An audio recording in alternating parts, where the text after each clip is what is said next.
వార్తలకు పునఃస్వాగతం. ఇప్పుడు ప్రపంచ వార్తల సమాహారం వరల్డ్ న్యూస్ చూద్దాం.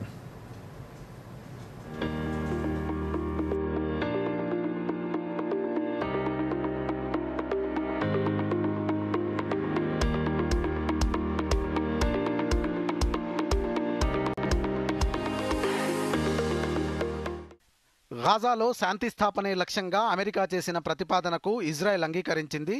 మొత్తం 20 ఒప్పందాలపై అమెరికా అధ్యక్షుడు డొనాల్డ్ ట్రంప్, ఇజ్రాయెల్ ప్రధాని బెంజమిన్ నెతన్యాహు వైట్ హౌస్లో సుదీర్ఘంగా చర్చించారు. ఈ మేరకు పీస్ ప్లాన్ ప్రతిపాదనను ఆమోదిస్తున్నట్లు ఇరు దేశాల అధినేతలు సంయుక్తంగా ప్రకటించారు. హమాస్ చేతిలో ఉన్న ఇజ్రాయెల్ బందీలను విడుదల చేయడం, గాజాకు పూర్తి సహాయం, హమాస్ సైనిక సామర్థ్యాలు దెబ్బతీయడం వంటి కీలక అంశాలు యుఎస్ పీస్ ప్లాన్ ప్రపోజల్స్లో ఉన్నాయి.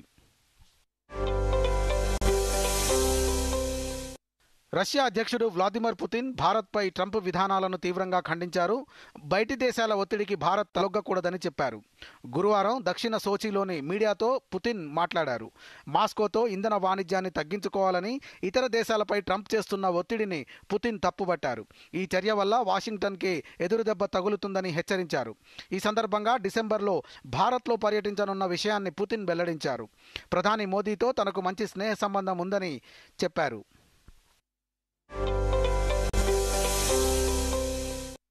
కార్మిక చట్టాల్లో మార్పులు చేసేందుకు గ్రీస్ ప్రభుత్వం ప్రయత్నాలు చేస్తోంది. ముఖ్యంగా షిఫ్టులో పని గంటలను 13కు పెంచడంపై తీవ్ర నిరసనలు వ్యక్తమవుతున్నాయి.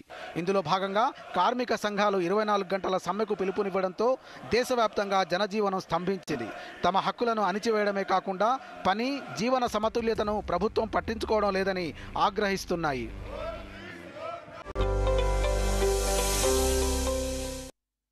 పాకిస్తాన్ ఆక్రమిత కాశ్మీర్లో హింస, నిరసనలపై భారత విదేశాంగ మంత్రిత్వ శాఖ ప్రతినిధి రణధీర్ జైస్వాల్ మాట్లాడారు.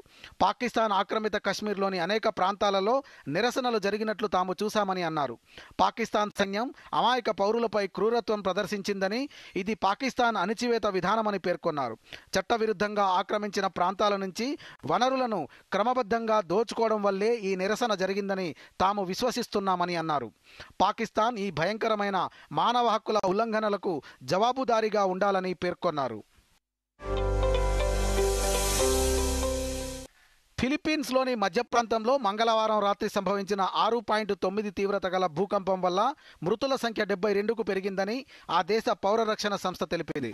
గురువారం వెలువరించిన నివేదిక ప్రకారం ఈ భూకంపంలో 294 మంది గాయపడ్డారు. బుధవారం నాటి మృతుల సంఖ్యతో పోలిస్తే ఇది 3 రెట్లు ఎక్కువ. ఈ మృతులందరూ మధ్య విసాయాస్ ప్రాంతానికి చెందిన వారే అని అధికారులు పేర్కొన్నారు.